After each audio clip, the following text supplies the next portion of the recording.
안녕하세요, 진이었습니다. 요즘은 어떤 제품들, 어떤 물건을 구매하려고 마음을 먹으면 유튜브에 그 제품의 리뷰 영상부터 찾아보시는 분들 상당히 많을 겁니다.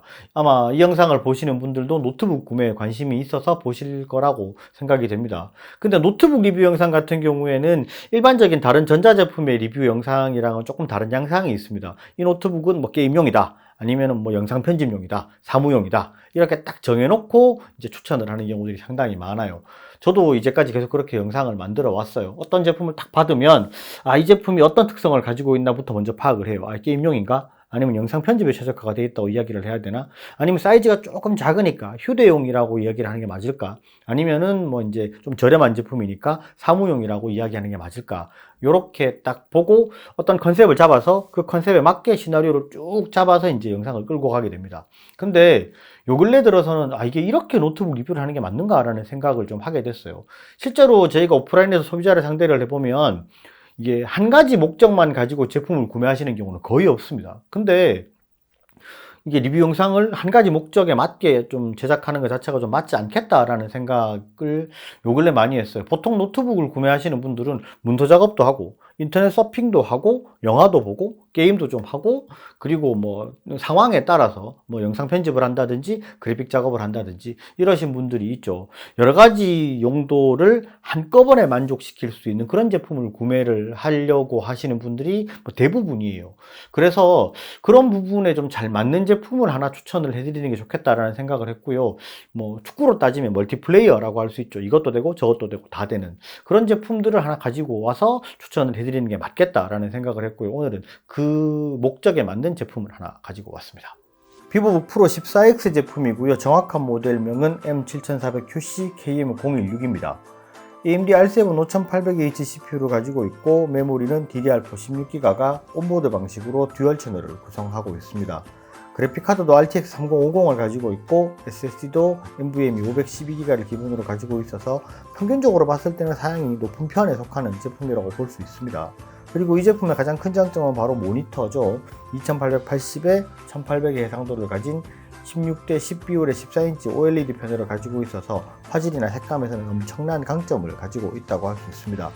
배터리도 동급에서는 대용량으로 볼 수 있는 64W가 장착되어 있고 무게도 1.45kg으로 휴대하기 부담스럽지 않은 무게를 가지고 있습니다. 그리고 무상 서비스도 2년까지 지원이 되는 모델이죠. 제품 외관을 한번 살펴보면 기본적으로 화이트 색상을 가지고 있습니다.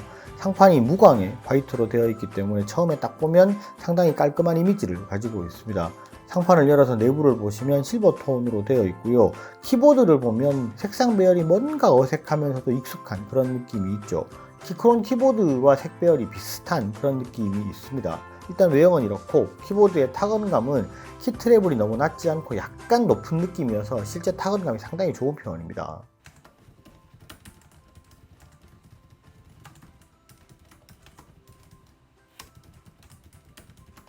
요런 느낌이고요.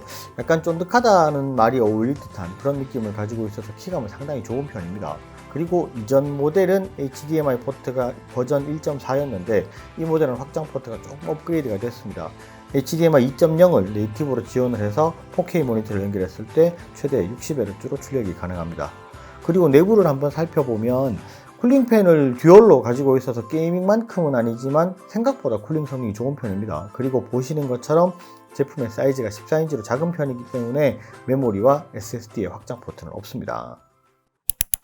기본적인 부분을 뭐 그냥 간단히 살펴봤는데 그냥 딱 드는 느낌은 그냥 노멀하네 이런 느낌일 거라는 생각이 들어요. 어떤 성능이라든지 뭐 특성이 한쪽으로 확 쏠려 있는 듯한 그런 느낌은 아닐 거라고 뭐 생각이 듭니다.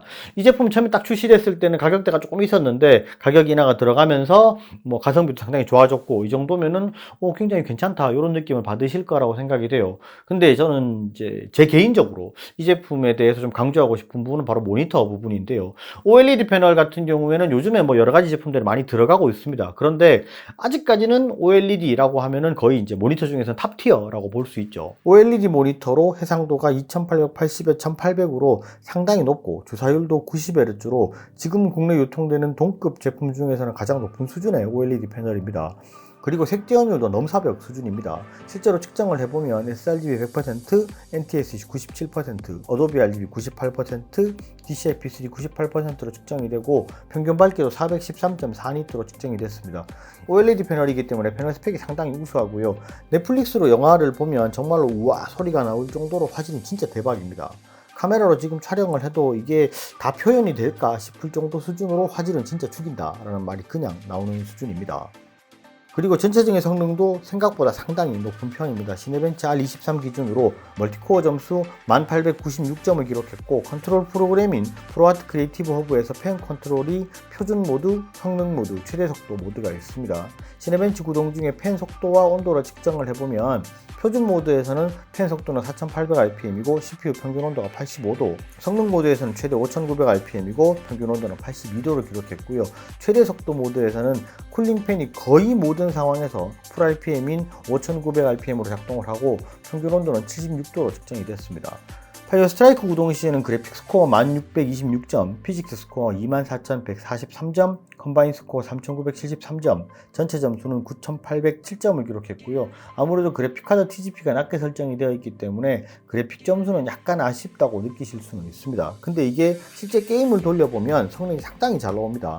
오버워치를 플레이했을 때 해상도 2880에 1800으로 설정할 수 있는 최대치 해상도를 놓고 그래픽 설정도 매우 높음으로 했을 때 게임이 전혀 불편하지 않을 정도 수준으로 잘 되고요. 옵션 타협을 하면 90프레임이 방어가 되는 수준이기 때문에 게임을 돌릴 때 충분히 불편 없이 구동이 가능합니다. 그리고 그래픽 편집 프로그램 중에서 많이 상위급에 속하는 블렌더 벤치를 돌려보면 시크릿 디어는 성능 모드 기준에서 7분 9초 14를 기록했고요. 시노사우로 트릭스 프라임은 14분 47초 56으로 거의 게이밍 노트북 수준의 높은 성능을 보여줬습니다. 이 정도 성능이면 사실 프리미어 프로 같은 경우도 4K 프로레스 영상 기준으로 편집을 했을 때도 전혀 불편 없이 편집이 가능한 정도 수준이고 굉장히 원활하게 잘 돌아갔습니다. 그리고 게임 같은 경우에는 아까 최고 옵션으로 놓고 제가 했었는데 오버워치를 옵션을 조금만 타협을 하게 되면 한 90프레임 정도 수준까지도 충분히 나오기 때문에 뭐 오버워치 하는 데는 전혀 불편함 없고 배그 같은 경우도 실제로 굉장히 원활하게 잘 돌아갔으니까 게임을 하시다도 괜찮은 정도 수준이라고 보시면 됩니다. 그리고 왜 옛날에 학교 다닐 때 그런 친구들이 있었죠. 이게 뭐 국어도 한 90점 정도 맞고 수학도 90점 정도 하고 영어도 90점 정도 하고 이렇게 어느 정도 평균 정도 수준 이상을 계속해서 유지를 하는 애들이 있어요. 좀 얘도 그런 정도 수준의 제품이라고 보이고요. 왜 어떤 분들은 지금 그렇게 말씀하실 수 있습니다. AMD 같은 경우는 지금 램브란테 CPU가 나왔고 인텔은 지금 12세대 CPU가 나왔는데 왜 지금 이 제품을 멀티플레이어로 추천을 하냐 이렇게 말씀하시는 분들도 있을 텐데 지금 램브란테 CPU 같은 경우에는 굉장히 수급 상황이 좋지 않습니다. 그리고 출시되는 제품들이 대부분 게이밍으로 흘러들어가고 있고 가격도 굉장히 높게 나오고 있습니다. 그리고 저전력 U 버전 같은 경우에는 공급량 자체가 워낙에 적고 또 제품이 있다 하더라도 이 제품보다도 스펙이 낮은데 가격대가 훨씬 더 높게 형성이 되어 있어요. 그러니까 이거를 지금 구매를 하는 것보다는 차라리 이렇게 보는 게 훨씬 더 현실적이지 않나라는 생각을 했고요. 12세대 같은 경우도 인텔 H 버전 12700H가 들어가 있는 제품들도 시장에 있습니다. 그런데 그런 제품들이 얘들보다 가격대가 월등히 높게 형성이 되어 있으니까 이 가성비가 떨어지는 제품을 지금 현실적으로 추천해 드리는 거는 좀 이게 뭔가 좀 안 맞을 수도 있겠다라는 생각을 상당히 많이 했어요. 그래서 이게 지금 실제로 제품을 딱 봤을 때 여러 가지 성능 개선이 굉장히 많이 있지 않은 그런 상황이라면 가격대 성비가 좋아진 이런 제품들을 보고 이제 제품을 구매하시는 것도 괜찮은 방법일 거라고 생각이 됩니다. 오늘 영상은 여기까지 하고요. 영상이 좋으셨으면 좋아요, 구독 꼭 부탁드리겠습니다. 감사합니다. 지냈었습니다.